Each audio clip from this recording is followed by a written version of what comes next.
Hello guys, I am Dhruv, registered nurse working in GMCH Nagpur. हम आज discuss करेंगे कुछ PYQs, important PYQs which will be asked in your CHO exam. ये CHO के exam में आपको पूछने वाले हैं, इसके रिलेटेड कंटेंट पूछने वाले हैं, रिलेटेड टॉपिक्स, रिलेटेड क्वेश्चन पूछने वाले हैं। वो आज हम पीवाईक्यू डिस्कस करेंगे। ओके, इफ आप नए हो मेरे चैनल में, आपने सब्सक्राइब नहीं किया होगा गाइज, मैं भी एक नया कंटेंट क्रिएटर हूँ नर्सिंग के फील्ड में। For giving me more encouragement, और आपके लिए ऐसा ही नया कंटेंट लाते रहूं मैं, इसलिए मुझे अभी के अभी सब जन सब्सक्राइब करिए, मेरे बेल आइकन पे क्लिक कीजिए और हर एक वीडियोस मेरे लाइक करिए। मैं भी आपके लिए एक प्रॉमिस देता हूँ कि हर बार एक वीडियो लाऊंगा, पूरा इन्फॉर्मेटिव वीडियोस लाऊंगा। ओके, चलो हम चालू करेंगे। मित्रांनो, आपला पहिला प्रश्न, who is known as the father of modern epidemiology? Modern विचारलं की डायरेक्ट जॉन स्नो करून टाकायचा. ठीक आहे, दोन आहे, हु इज फादर ऑफ एपिडेमियोलॉजी आणि एक असते मॉडर्न एपिडेमियोलॉजी. जर जिथे मॉडर्न दिसला जिथे जॉन स्नो करायचा, आणि नॉर्मल दिसला तर तिथे जॉन ग्रॉन्ड करायचा. ठीक आहे. एपिडेमियोलॉजी म्हणजे काय? Epidemiology is the study of disease determinants and to control that disease in a particular area. तिसरा प्रश्न, the study of distribution and determinants of disease is called as. तेच मी तुम्हाला सांगितलं, डिटर्मिनंट्स ऑफ डिसीज, त्याच्यानंतर how to control that disease, या सगळ्या गोष्टी डिटर्मिनंट्स आणि हाऊ टू कंट्रोल, काय कंट्रोल करा डिसीज, या सगळ्या गोष्टींना म्हणतात एपिडेमियोलॉजी. ठीक आहे. Measure of new cases occurring in a population is. New cases म्हटलं आहे, न्यू केसेस म्हटलं तर इन्सिडन्स डायरेक्ट करून टाकायचं, काही जास्त विचार नाही करायचा, डायरेक्ट इन्सिडन्स टिक. ज्या पण एरियामध्ये नवीन केसेस येतात, कोणत्या पण एरियामध्ये नवीन केसेस, जो पहिला केस असतो त्याला म्हणतात इन्सिडेंट्स. ठीक आहे, लक्षात ठेवा, इम्पॉर्टंट गोष्ट आहे, पेपरमध्ये नक्कीच विचारते. Measure of all existing cases. All existing cases म्हणजे या एरियामधल्या सगळ्या केसेस, ए बी सी, हे जे सगळे जे केसेस आहे या एरियामधल्या, त्या all cases in a area is known as prevalence. ते मे बी ते जुनं असतो, ओल्ड केसेस किंवा न्यू केसेस. ठीक आहे, बोथ कम्स अंडर प्रिव्हेलन्स.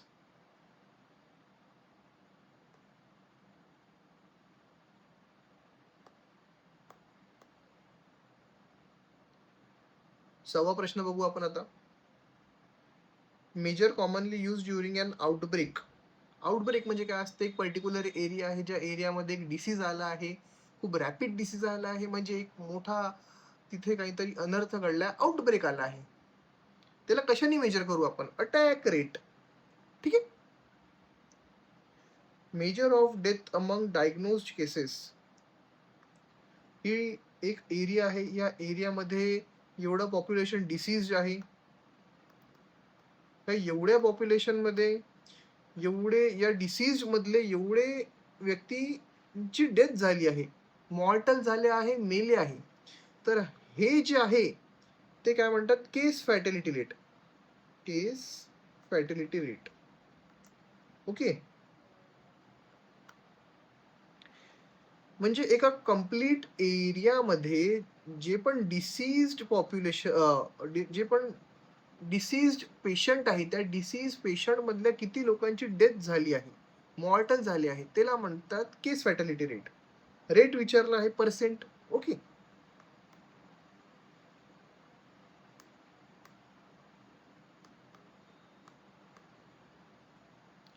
हाय सेन्सिटिव्हिटी प्रोड्युसेस फीवर. आता या गोष्टीत लक्ष द्या, एक सेन्सिटिव्हिटी असते, एक स्पेसिफिसिटी असते. सेन्सिटिव्हिटी म्हणजे काय असते की 100 मध्ये किती लोक पॉझिटिव्ह आहे, किती लोक बिमार आहे, डिसीज आहे. 100 मध्ये जर 98 डिसीज असेल तर त्यामध्ये 2 असेल चांगले. ठीक आहे, तर याला म्हणाल फॉल्स निगेटिव्ह. हेच स्पेसिफिसिटी म्हटलं तर 100 मध्ये 98 लोक स्पेसिफिकली चांगले आहे, हेल्दी आहे, तर 2 लोक आहे बीमार, तर या 2 लोकांना काय म्हणेल ते false negative, false positive sorry. Converse आहे, थोडंसं लक्ष द्या. सेन्सिटिव्हिटी, सेन्सिटिव्हिटी म्हणजे डिसीज पर्सन, डिसीज म्हटलं तर 100 पैकी 98 लोक बीमार, म्हणजे 2 चांगले, 98 बीमार म्हणजे फॉल्स निगेटिव्ह, असं लक्षात ठेवा. स्पेसिफिसिटी म्हटलं तर 100 पैकी 98 चांगले म्हणजे फॉल्स पॉझिटिव्ह, 2 लोक ते फॉल्स पॉझिटिव्ह. असं लक्षात ठेवा. 98 सेन्सिटिव्हिटी मध्ये बीमार होते. बीमार म्हणजे एक आपण निगेटिव्ह असा एक आकडा असं म्हणजे डोक्यात असं समजून ठेवू, ठीक आहे, फॉल्स निगेटिव्ह. आणि तेच स्पेसिफिसिटी म्हणजे चांगले म्हणजे false positive. Screening is a type of which level of prevention. Level of prevention सीएचच्या पेपरमध्ये विचारतात, खूप इम्पॉर्टंट टॉपिक आहे, ठीक आहे. प्रायमरी लेवल, सेकंडरी लेवल आणि टर्शरी लेवल. नॉर्मल आहे. प्रायमरी लेवल म्हणजे डिसीज, हे एक डिसीज आहे, हे डिसीज व्हायच्या पहिले जे पण प्रिव्हेन्शन घेतात तेच एक प्रायमरी प्रिव्हेन्शन. इफ हे डिसीजचे सिम्पटम आले, या सिम्पटमसाठी आपण जे पण उपचार केला किंवा स्क्रीनिंग केली त्याला म्हणतात सेकंडरी प्रिव्हेन्शन. आणि हे डिसीज आता झाली आहे आपल्याला, ओके, जसं काही आपला ऍक्सिडेंट झाला, ऍक्सिडेंट झाल्यानंतर आपण जर म्हणू की आपल्याला लागत आहे रिहॅबिलिटेशन, डिसीज नंतर जे पण लागत आहे त्याला म्हणू आपण tertiary care. Easy, okay.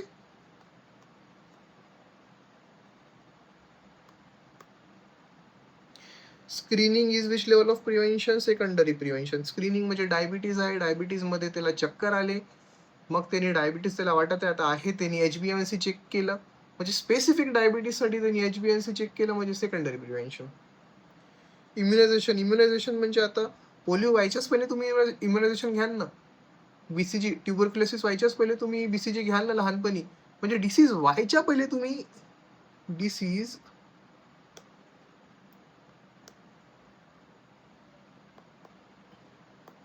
Disease व्हायच्या पहिले तुम्ही प्रिव्हेन्शन घेताय, इम्युनायझेशन आहे ना. डिसीज व्हायच्या पहिले तुम्ही घेता म्हणजे ते प्रायमरी प्रिव्हेन्शन, ओके. रिहॅबिलिटेशन मी तुम्हाला आताच सांगितलं, it is tertiary level of prevention. The 3 components of epidemiological trial are agent, host, environment. Normal आहे. एपिडेमियोलॉजी तुम्हाला डेफिनेशन पण सांगितली. In a particular area to study disease, determinants आणि त्यानंतर all factors to control it is known as epidemiology. इझी मध्ये त्याचे 3 भाग आहे, ट्रायड आहे, agent, host, environment. Disease constantly present in a particular area. Constant या शब्दावर लक्ष द्या, ठीक आहे. एकाच एरियामध्ये डिसीज आहे, ते डिसीज दुसऱ्या याच्यात जात नाही आहे, त्याला काय म्हणणार आहे आपण, एंडेमिक डिसीज. अंदर आहे, अंदर, कुठे बाहेर नाही जात ते, endemic disease. Occurrence of a disease about the expected area.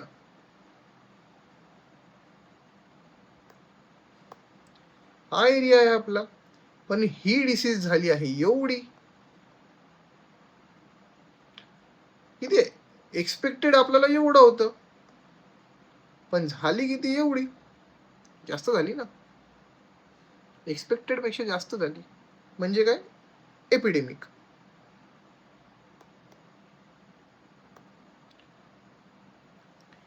An epidemic spreading across the countries or continent is called. चायनापासनं कोरोना भारतात आला, चायनामध्ये कोरोना वाढला, पहिलं तो चायना म्हणजे काय असतं, एंडेमिक, अंदरच आहे, मग तो वाढला म्हणजे एपिडेमिक, वाढला ना पीक.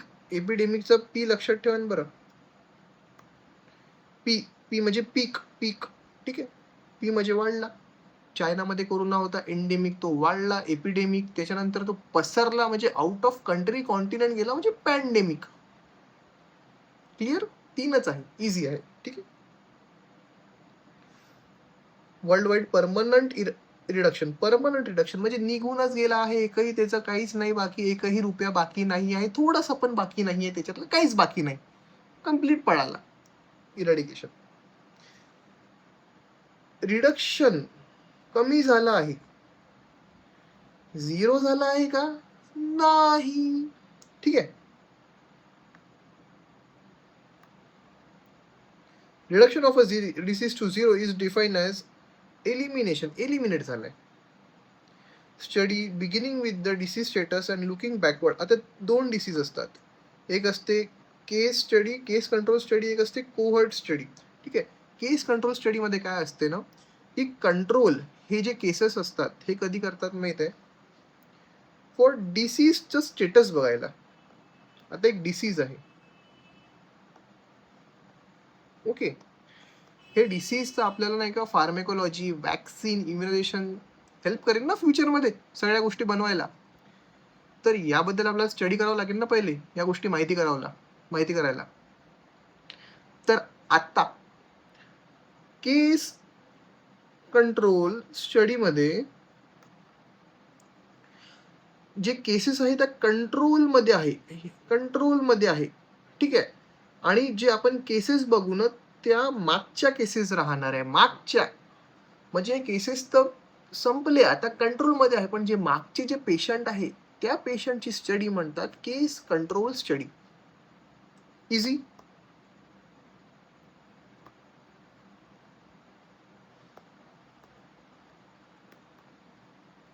ठीक आहे. त्यानंतर कोहर्ट स्टडी. आता एक डिसीज आहे, त्या डिसीजचे आपण समोर जे नवीन केसेस बनणार आहे, सेम त्याच्यासाठी फार्मेकोलॉजी, त्याच्यासाठी मेडिसिन्स, त्याच्यासाठी वॅक्सिन्स तर बनावं लागणार ना. हे सगळं बनवण्यासाठी आपल्याला स्टडी करावं लागणार आहे. आता आपल्याला माहित पडलं की उद्या जाऊन कोणती तरी बिमारी येऊ शकते, त्याचं छोटंसं प्रमाण आपल्याकडे आहे, तर त्या प्रमाणावर स्टडी करायचं आहे आपल्याला. त्याला काय म्हणू, कोहर्ट स्टडी. इझी. त्यानंतर केस कंट्रोल स्टडीला एक मेजर असते, तो आहे ऑड्स रेशो. लक्षात ठेवा, नॉर्मल डोक्यात टाकून ठेवा, बरेचदा विचारलं आहे. Main measure of association in cohort study, relative risk सांगितलं मी तुम्हाला. कोहर्ट स्टडी हे डिसीज आहे, थोड्याशा प्रमाणात आहे, पण हे समोर जाऊन खूप मोठं होऊ शकते, बरोबर की नाही. तर हे मोठी होत आहे, तर आपण हे आता मोठी होत आहे, तर मे बी याची रिस्क फॅक्टर पहिले लहान होती, पण इथे तर वाढली आहे ना, तर रिलेटिव्ह रिस्क वाढला आहे ना.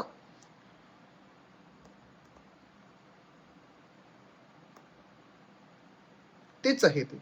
Measure of association in cohort study is relative risk.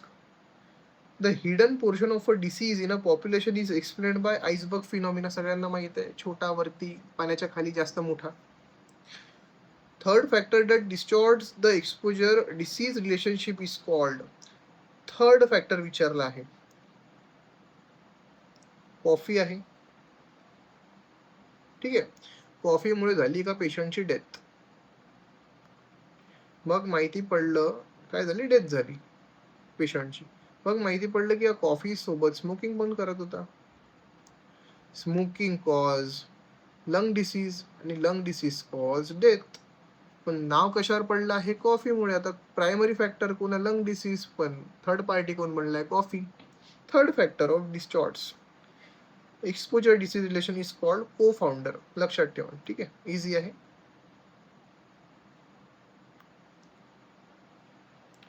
The most sensitive traditional indicator of community health is infant mortality rate. Normal आहे, लक्षात ठेवा, जास्त काही असं हार्ड अँड फास्ट नाही.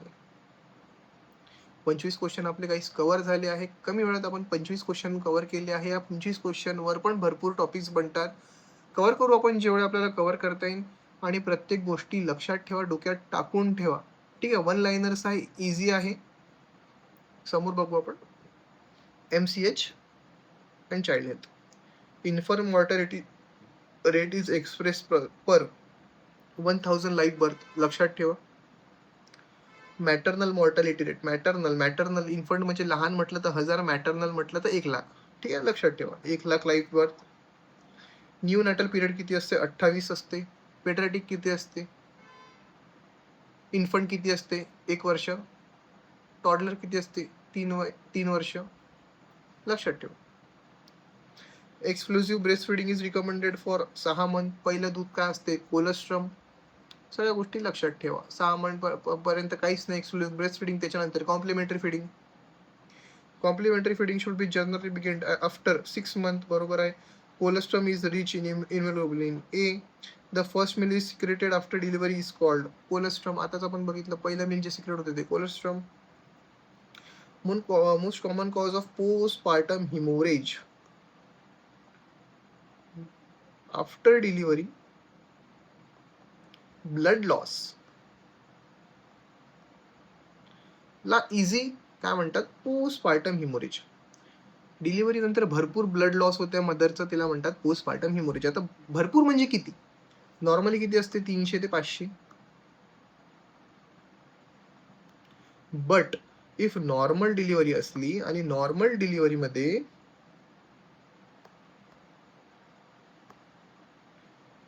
500च्या वरती ब्लड लॉस होत आहे तर तिला काय म्हणू आपण? Postpartum haemorrhage.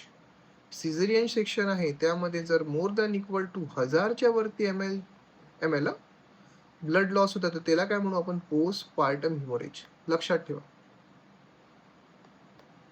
प्रत्येक गोष्टीवर प्रश्न बनतात. What is the most first line drug of postpartum haemorrhage कोणता आहे? पोस्टपार्टम हिमोरेज झाल्याबरोबर तुम्ही मदरला कोणता ड्रग द्याल? Oxytocin. Oxytocin first line drug. ठीक आहे.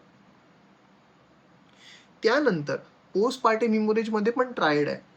आपण बघितलं होतं एपिडेमिओलॉजीचा ट्रायड, एजंट, होस्ट, एन्व्हायरमेंट. आता बघू आपण पोस्टपार्टम हिमोरेजचा triad. 4P 4T tone, tissue, trauma, thrombin. Most common causes of postpartum haemorrhage. एक असते टोन. त्याची टोन बरोबर नाही आहे, त्याची कॉम्प्रेशन आपलं इलास्टिसिटी बरोबर नाही. ट्रॉमा आहे, टिश्यू आतमध्ये आहे, थ्रॉम्बिन आहे. Are most common causes of postpartum haemorrhage. यामधलं सगळ्यात मेन असते टोन. ऑक्सिटोसिन काय करते? प्रेस करते मेम्ब्रेन्सला. तर ती जेव्हा प्रेस नाही होत तेच म्हणजे अटोनिसिटी. तर it is the most common cause of postpartum haemorrhage. Easy आहे. Most common cause of postpartum haemorrhage is uterine atony. Drug of choice लक्षात ठेवा. Eclamptic seizure, hypertension. जर तुमचं प्रेग्नेन्सीमध्ये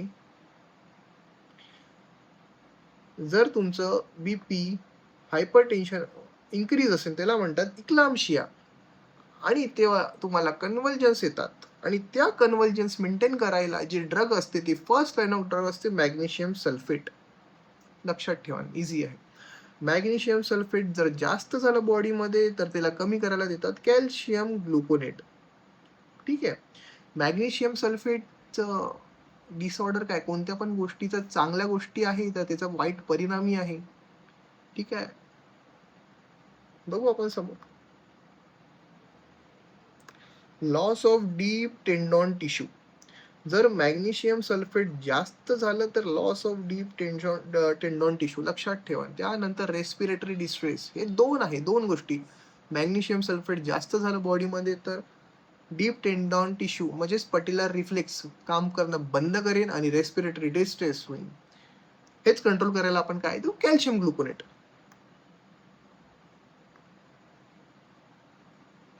first line drug of uterotonic म्हणजेच तेच postpartum haemorrhage is oxytocin. Most important danger sign in pregnancies associated convulsions. प्रेग्नन्सीमध्ये eclampsia म्हटलं तर कन्व्हल्जन्स म्हटलं तर मॅग्नेशियम सल्फेट म्हटलं तर कॅल्शियम ग्लुकोनेट. ठीक आहे. त्यानंतर calcium gluconate, magnesium sulphate, deep tendon tissue, patellar reflexes, त्यानंतर respiratory distress. Easy, very easy. Pre-eclampsia is characterised by hypertension with. म्हणजे प्री-इक्लाम्शिया म्हणजे डिलिव्हरी व्हायच्याच पहिले त्याचं बीपी हाय आहे, शूट आहे, बीपी इन्क्रीज आहे. ठीक आहे. व्हॉट आर द कॉजेस म्हणजे कशाने आपण त्याला ओळखू शकू? Clinical features. एक तर प्रोटीन युरियामध्ये प्रोटीन, युरिनमध्ये प्रोटीनची प्रमाण जास्त राहील, फ्लो जास्त राहील, बॉडीमध्ये प्रोटीन ॲब्झॉर्प्शन कमी राहील. आणि त्यानंतर ऑर्गन डिस्फंक्शन आफ्टर 20 वीक्स. ठीक आहे, इझी आहे. 40 क्वेश्चन बघितले आपण गाईज. खूप कमी वेळात आपण 40 क्वेश्चन बघितले आहे. थकले असेल तर पाणी पिऊन घ्या. मी नाही थकले आहे, मी अजून कंटिन्यू करू शकतो. ओके, चालू करू पुन्हा. Immunisation and cold chain. Immunisation आणि कोल्ड चेनवर प्रत्येक वर्षी प्रश्न विचारले आहे. यामध्ये काय विचारतात तुम्हाला? वॅक्सिन मॉनिटरिंग, ड्रग्ज विचारतात, रूट विचारतात वॅक्सिनचे, त्यानंतर कोल्ड चेन विचारतात, त्यानंतर तुम्हाला हीट सेन्सिटिव्ह विचारतात. ठीक आहे, बघू आपण सगळे आता वन लाईनमध्ये. Main purpose of cold chain काय असते? वॅक्सिनची पोटेन्सी मेंटेन करणं, वॅक्सिनला चांगलं ठेवणं, हेच मेन काम आहे कोल्ड चेनचं. Vaccine vial monitoring, vaccine vial monitor indicates cumulative exposures to. Vaccine vial monitor म्हणजे काय असते? ही वॅक्सिन आहे, ठीक आहे. यावरती आता हा एक आउटर एक कव्हर आहे. Outer cover is dark, inner cover is thin light. जर हे जर अपोजिट असलं म्हणजे वॅक्सिन खराब आहे. पण जर हे असं असलं, बाहेर डार्क आतमध्ये लाईट, म्हणजे वॅक्सिन चांगलं आहे, पोटेंट आहे, आपण त्याच्यावर ते घेऊ शकतो, एक्सपायर्ड नाही आहे ते. ओके,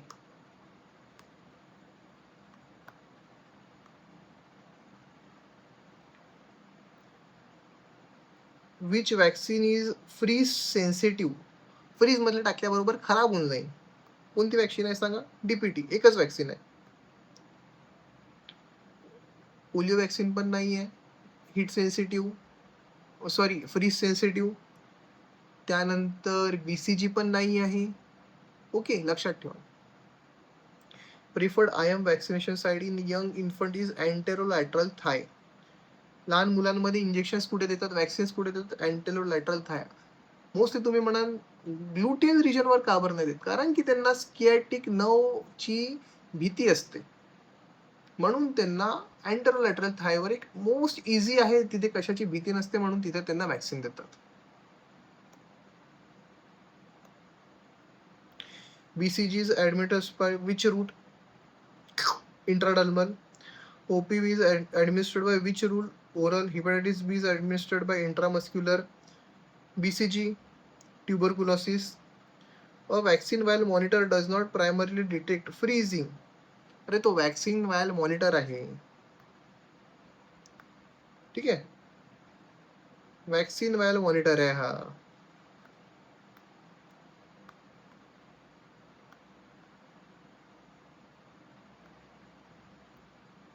यामध्ये तुम्हाला माहित पडेल की वॅक्सिन चांगली आहे की खराब आहे. बाहेरचं जर डार्क असेल, आतमधलं जर लाईट असेल म्हणजे वॅक्सिन चांगली आहे, ठीक आहे. हे तुम्हाला हीट सेन्सिटिव्ह आहे, कोल्ड सेन्सिटिव्ह आहे असं कुठे माहिती करत नाही, है ना. वॅक्सिन चांगली आहे की खराब आहे हे माहिती करते.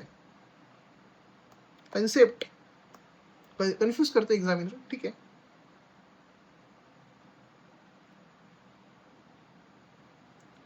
Vaccine vial monitor reaching the discard point indicates excessive. जर आता वॅक्सिन व्हायल मॉनिटर, आता दोन्ही पण जर सेम असेल, बाहेरची पण सेम असेल, आतमधली पण सेमच असेल,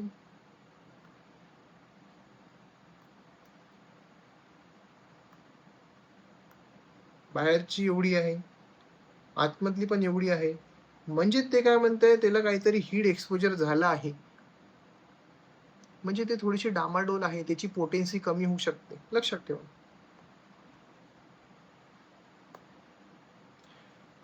गाईज 50 क्वेश्चन झाले आपले, खूप लवकर झाले 50 क्वेश्चन, वन लाईनर आहे सगळे, ठीक आहे. आता आपण बघू कम्युनिकेबल डिसीज. तुम्ही जर माझ्या चॅनलला नवीन आहे तर सबस्क्राईब करून ठेवा. मी आता कंटिन्यू तुमच्यासाठी असे व्हिडिओज आणणार आहे. टेस्ट पेपर सॉल्व्ह करू आपण, इफ थेरी असेल तर थेरी सॉल्व्ह करू. माझ्या इंस्टाग्राम चॅनलला सबस्क्राईब करा, 4742dt.registerednurse.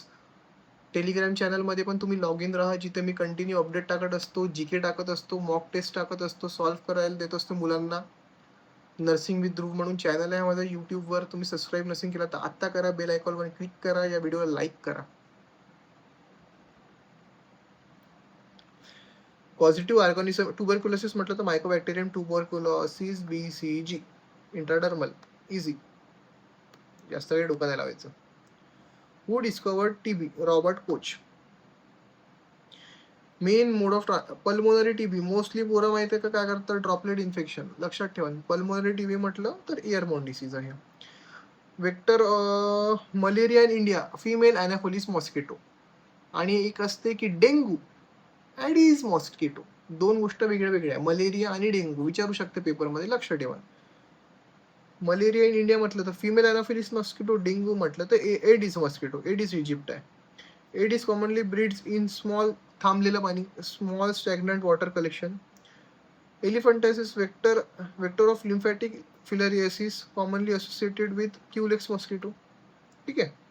Vector of kala-azar sand fly, one liner आहे, लर्न करा. Hepatitis A transmission of faecal route, सॉइलनी, त्याच्यानंतर व्हेजिटेबल्सनी.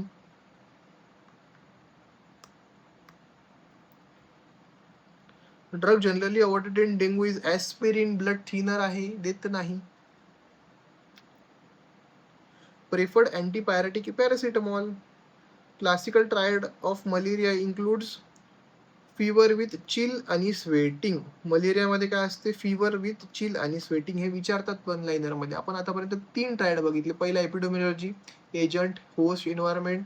दुसरा पोस्टपार्टम हिमोरेज मध्ये आपण बघितलं classical clinical features, that is 4T, tone tissue trauma thrombin. आणि आता आपण बघितलं तिसरा, तो म्हणजे कोणता, मलेरियावाला, fever with chill sweating. Mosquito responsible for malaria transmission. मलेरियाचं सांगितलं तुम्हाला, एक असते मलेरिया, एक असते डेंगू. ठीक आहे. मलेरिया म्हटलं तर फिमेल अॅनाफिलिस, डेंगू म्हटलं तर एडिस, लक्षात ठेवा. Rabies is primary transmitted to saliva. कुत्रा चावतो, मांजर चावतो, रॅबिट चावतो, रॅबिट नाही सॉरी, मंकी चावतो. 3. Definitive host for malaria parasites. Malaria म्हटलं तर पुन्हा फिमेल अॅनाफिलिस मॉस्किटो. 65 क्वेश्चन झाले आहे गाईज. ठीक आहे. न्यूट्रिशनवर पण लगेच क्वेश्चन असते, इझी क्वेश्चन्स असतात, जास्त काही हार्ड नसतात. मी तुम्हाला सॉल्व्ह करून देतो इझी, लक्ष ठेवत राहा, कॉन्सन्ट्रेशन द्या पूर्ण. ठीक आहे. Deficiency of vitamin A, night blindness, vitamin D, rickets, vitamin C, scurvy, B1, beri, niacin, पेलॅग्राचं ट्रायड पण, डर्मॅटायटिस, डायरिया, डिमेन्शिया. लक्षात ठेवा, पेलॅग्राचं ट्रायड काय, dermatitis, diarrhoea, dementia. 4D.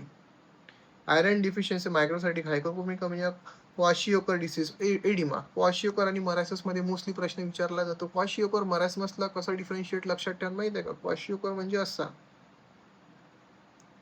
फुगलेला, oedema मरासस म्हणजे मेलेला, बारीक. ठीक आहे. Marasmus is characterised by severe wasting. Marasmus मेलेला आहे. Kwashiorkor is characterised by oedema. Protein energy malnutrition with oedema म्हटलं तर गपकन आपण कुठे मारून देऊ, क्वाशियोकर.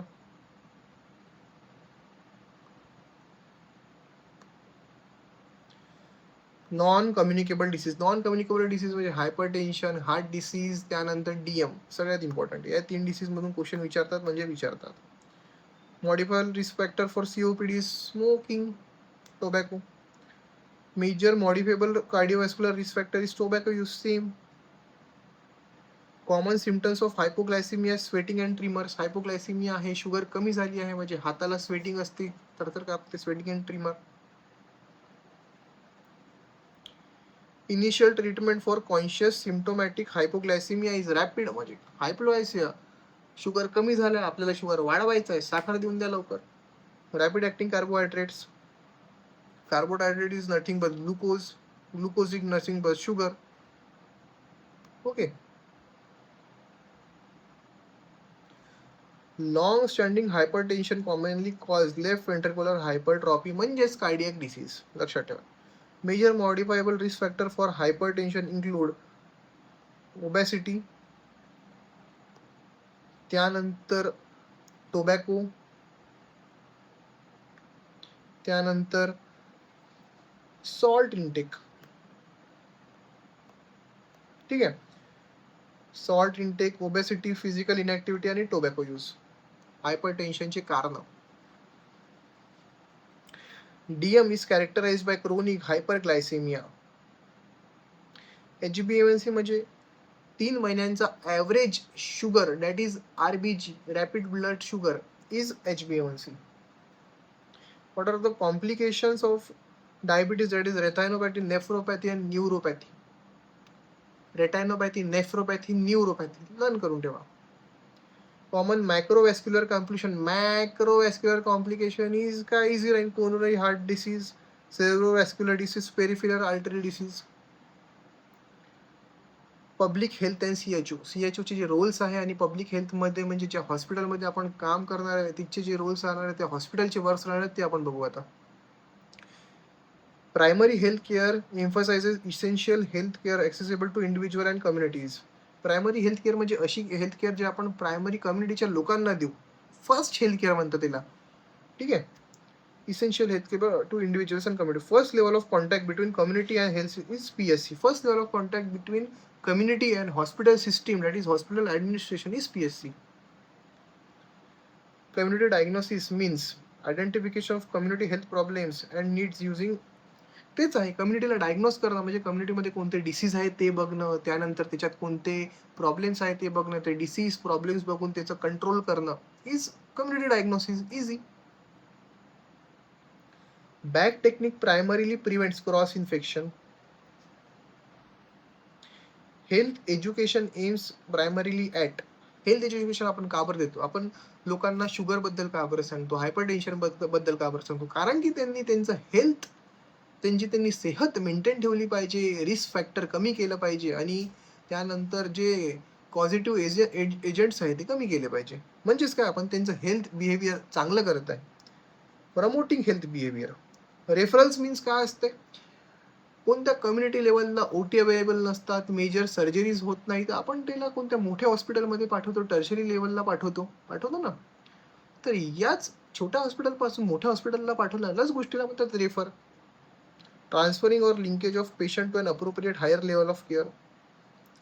The CHO primary work at the level of. CHO कुठे काम करतो? तुम्ही जे परीक्षेची एक्झाम देणार आहे, त्या पोस्टची एक्झाम देणार आहे, तर कुठे काम करणार आहे? Community health केअरला.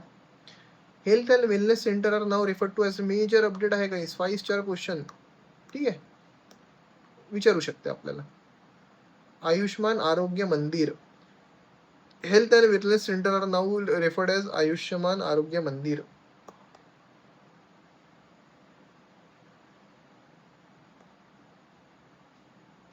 CHO stand for Community Health Officer. The major focus of CHO service is comprehensive primary health care.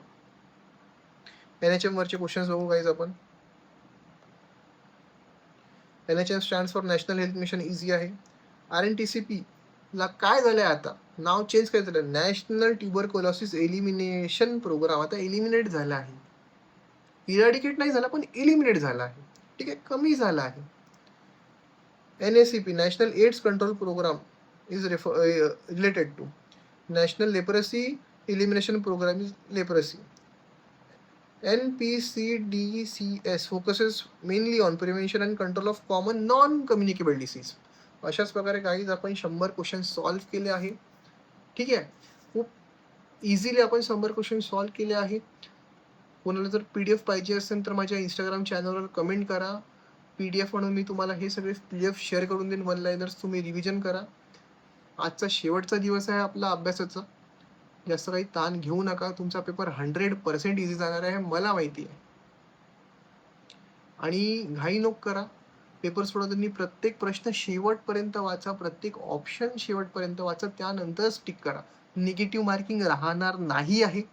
100चे 100 प्रश्न तुम्हाला सॉल्व्ह करायचे आहे. ठीक आहे, चुकलं तर चालते आपल्याला, पण 100 प्रश्न आपल्याला सॉल्व्ह करायचे आहे म्हणजे सॉल्व्ह करायचे आहे. All the best guys. तुम्ही नक्कीच सिलेक्शन करा आणि तुमचं सिलेक्शन म्हणजे तुमचा पेपर कसा गेला मला सांगा. माझ्या इंस्टाग्राम चॅनलवर मला मेसेज करा, DM करा. माझ्या टेलिग्राम चॅनलवर सुद्धा मला DM करा. ओके, चलो, ऑल द बेस्ट. आणि पुन्हा एकदा माझ्या चॅनलला सबस्क्राईब करा, लाईक करा. तुमच्या प्रत्येक सबस्क्राईब बटननी माझं प्रोत्साहन वाढेल. मी आणखी चांगल्या पद्धतीने तुम्हाला इन्फॉर्मेशन देऊ शकेल.